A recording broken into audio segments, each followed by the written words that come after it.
ការថែទាំតមផ្ចិតទារកទើបនឹងកើតមិនមែនជារឿងងាយស្រួលទេជាក់ស្ដែងគឺដូចជាករណីមួយនេះអញ្ចឹងម៉ាក់គិតថាឃើញតមផ្ចិតទារកស្ងួតល្អខំលាបថ្នាំផងខំជូតសម្អាតផងប៉ុន្តែមួយសប្តាហ៍ហើយនៅតែមិនព្រមជ្រុះ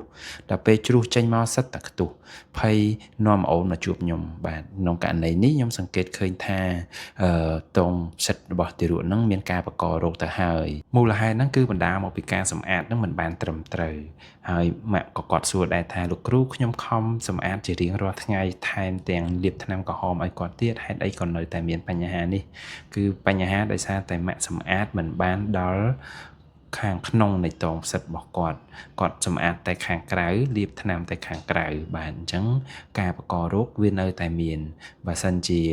ប៉ាម៉ាក់ទាំងអស់គ្នាចង់យល់ដឹងអំពីវិធីសាស្ត្រក្នុងការសម្អាតផ្សិតឲ្យបានត្រឹមត្រូវសូមទៅរកមើលវីដេអូចាស់របស់ខ្ញុំដែលខ្ញុំបានបង្ហោះរួចហើយបាទចំពោះករណីដំបៅផ្ចិតនេះសំណាងដែរដែលវាមិនធ្ងន់ធ្ងរខ្ញុំគ្រាន់តែសម្អាតទៅតាមបច្ចេកទេសត្រឹមត្រូវនិង